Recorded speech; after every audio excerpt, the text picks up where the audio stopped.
Fit Life, it's Terry. All right, so today's menu is Shakshuka. Say that 3 times. It is a Middle Eastern dish, although it originated in North Africa. And it's a perfect way to use a lot of those old vegetables that are just past their prime. It's a very easy meal to make, although it's complex in the spice. So let me get my pan warmed up over here, and then we're going to talk about all the ingredients, okay? So I'm going to use a decent sized skillet, something that I can put in the oven if I'd like to, okay? And we're going to warm it up and throw some olive oil in there.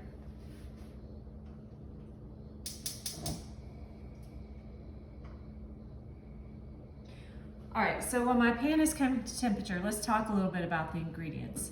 So shakshuka is it's a vegetarian meal. There's no meat involved, although we do have a protein, which is going to be eggs. And it's basically a rich tomato mixture. And shakshuka actually means mixture in Arabic.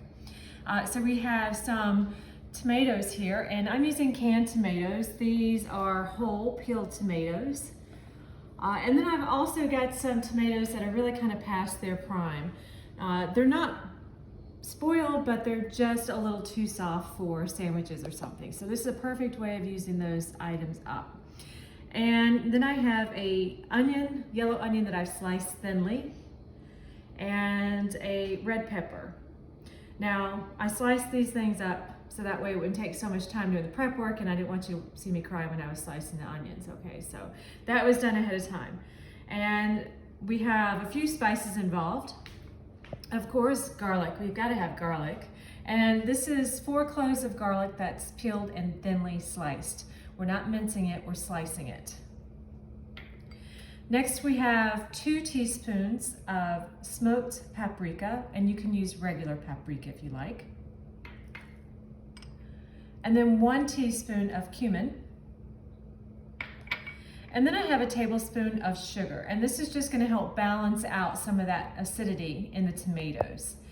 And then we're going to use some red pepper flakes, and this is for your own discretion. So this is really up to you how hot you want it. All right, so let me go throw some oil in the pan real quick, and then we'll take everything over there. So we're putting in a few turns of olive oil, and you want to make sure you use a good quality olive oil here. Let that come to temperature, and then we're going to throw our vegetables in. Now we really wanted these to kind of sweat and break down, and it's probably going to take about 20 minutes with all the ingredients to get to a nice consistency. And that's what we're looking for. We're looking for a nice, thick, rich consistency in the sauces.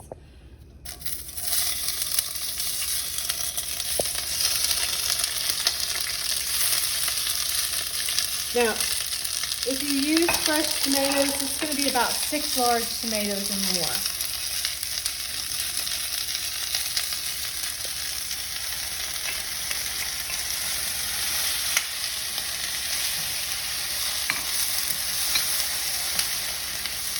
Now, I don't want to put my garlic in yet because I don't want to burn my garlic. I really want it to simmer and develop in the sauce. So we're going to hold off on the garlic. So come over here, I'm going to show you how I slice my peppers. So this is an easy way to slice a pepper here. So I just stand it up on end, and then I just take off one of the sides here. That really wasn't a stellar slice there. And then I'm just going to remove the other sides.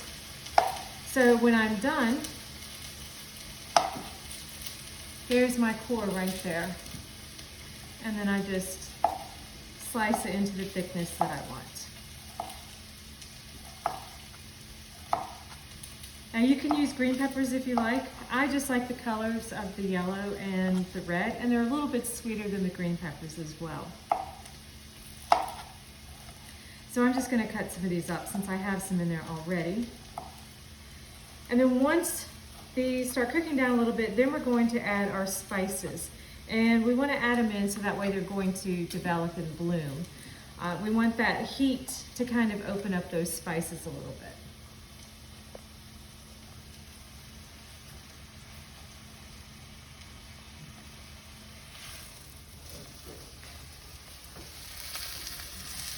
So you can see this is really starting to cook down a little bit. We still have to add our canned tomatoes. Now the canned tomatoes, because they're already cooked, it's not going to take nearly as long as if we were adding all fresh tomatoes. So this is probably going to take about 20 minutes for it to get to that nice consistency. So once we get everything added in there, then we're going to turn it down to a simmer. But we're not quite there yet. And I have my temperature up medium-high. You want it to cook down and break down a little bit, so it's up at a medium-high temperature.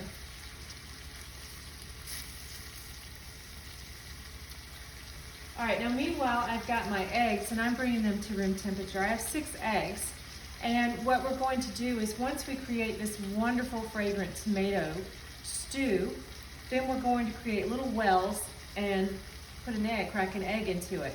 And then we'll cook it, and cook it to the desired, I guess you would say, firmness. So you can have like a poached egg consistency, or you can cook it a little bit longer until the yolks are cooked completely. So it's really up to you.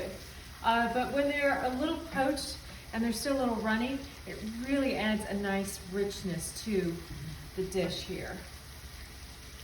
All right, so that's breaking down. And you can see it's really starting to sweat out. We've got a lot of liquid in the bottom there, even though we really haven't added anything yet. That's coming from the tomatoes, and then of course from the peppers and onions as they cook down. All right, so I'm gonna add the spices into this real quick.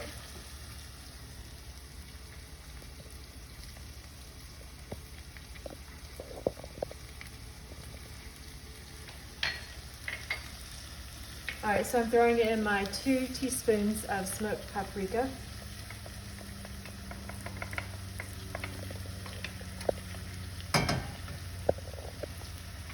My 1 teaspoon of cumin. And like I said, if you have spices and you don't remember the last time you used them, throw them out. You want to make sure they're always fresh.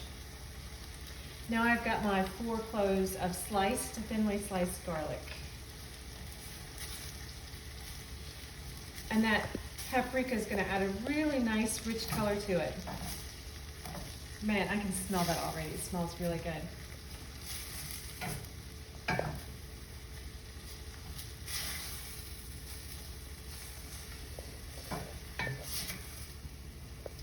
This is traditionally served as breakfast, but you can make it for a brunch or even dinner. If I was doing it, I would serve maybe a side salad with it and some nice bread. I have some pita that I've wrapped up that I'm going to throw in the oven and warm up and serve with this. And if you really wanted to make it fancy, then what you could do is put them into individual ramekins, create a little well, and then put your egg in there.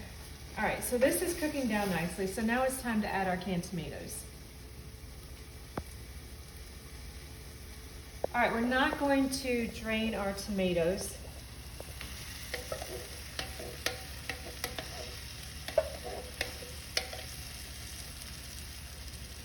And this recipe is also Whole30 compliant as well.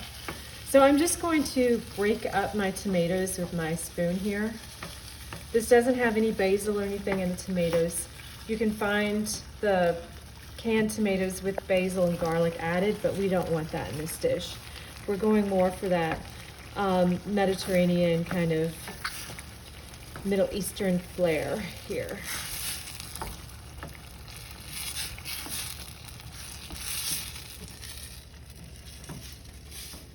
All right, so we want to keep stirring this for a little bit, and we're going to let it break down a little bit more, making sure our tomatoes are really kind of chunky but not whole. And that's what we're looking for. We're looking for a nice consistency. That's why I just sliced the peppers and the onions and I didn't dice them. I really want that nice stew consistency here because we're going to make eggs, or put eggs in there, and we just want a hearty dish.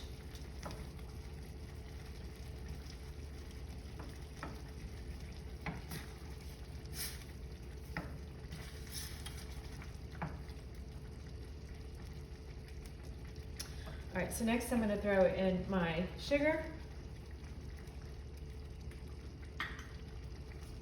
and stir that in. And like I said, that's going to help with the acidity in the tomatoes and the peppers and everything. You really have to kind of balance all your spices out, all your flavors. And then I'm going to throw in a little bit of red pepper as well. So these are my red pepper flakes. I just want to crush them in my hand. Don't want too much here. If you don't like spice, then leave them out. If you like spice, add more. Like I said, you do you and what you like. All right, there we go.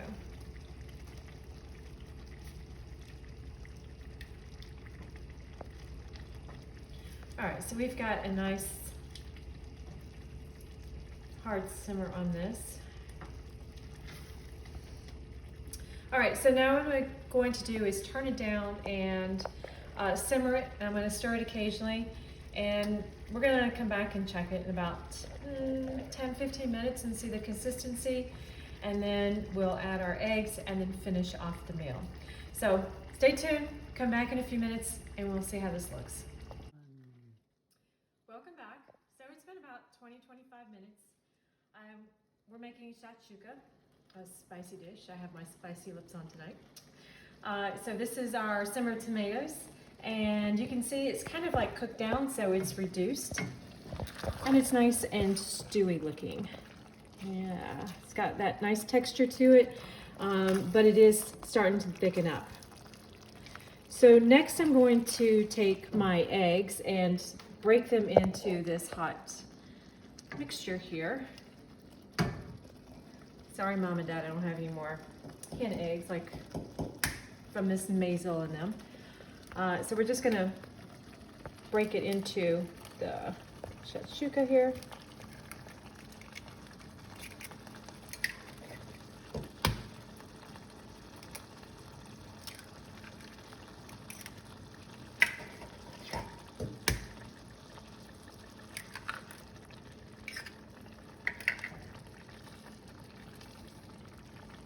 Kind of create a little tunnel there, I guess. Let's see if I can get another 2 in there.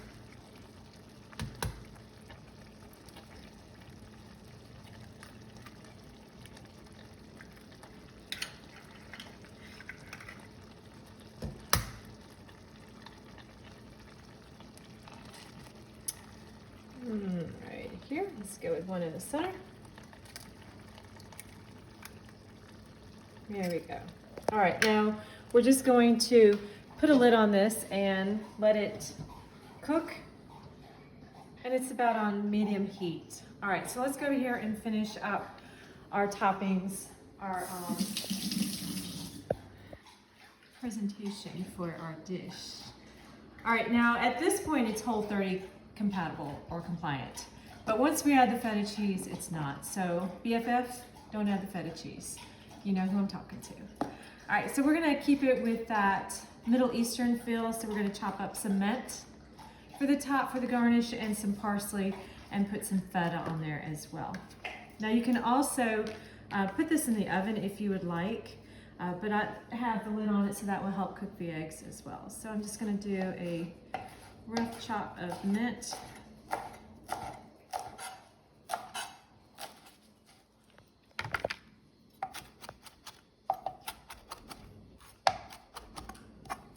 Oh man, that smells good. Makes me think of a mojito. And then some parsley. Here we go. I can remember as a kid growing up that we would go out to restaurants and you would find parsley on your plate, and I just don't see that anymore. It's like, parsley is one of those like herbs that you just really don't know what to do with other than just kind of make something green and pretty. So it adds a little bit of a pungent flavor to it, but we're just gonna make it pretty today. All right, so I've got my mint and my parsley chopped. Now, of course, if you're not a big fan of either one of these, you can leave it off. But I'm just adding this to kind of spice it up a little bit, like my spicy lips. All right, so here we go. Let's check our eggs. Come on over and let's see how they look. So they're still not quite ready yet, so we're going to turn them up just a little bit and let them continue to cook. Like I said, if you want to, you can put it in the oven, bake it at 375 until you get that desired egg, perfect egg that you want. Me, I like it just a little bit on the runny side, not too hard and not too runny. So we're just going to let them cook for a minute.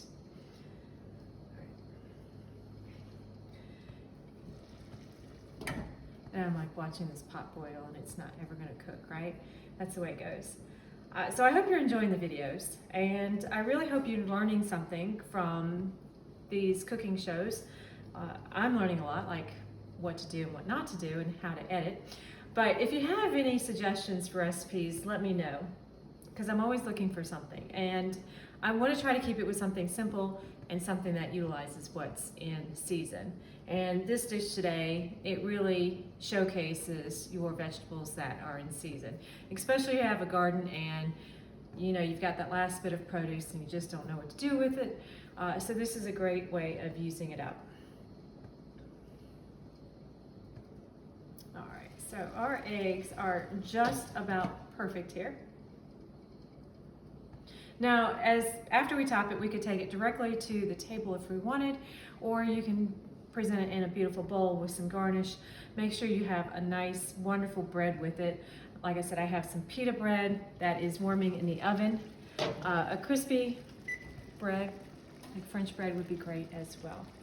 All right, so we've got that. And I'm going to throw some feta on top. And this is just going to add some richness to it. This dish seems very simple, but it's really complex in flavors.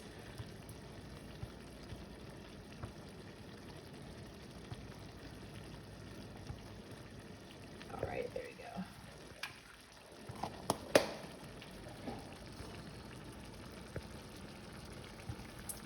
All right, and a little bit of mint and a little bit of parsley.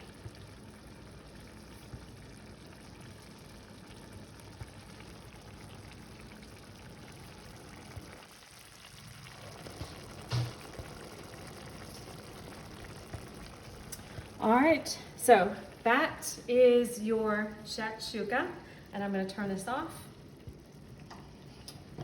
and just let it rest for just a second. So I hope you enjoy it, and I hope you love this as much as I do, and have it with a wonderful glass of red wine. So hope y'all are doing well.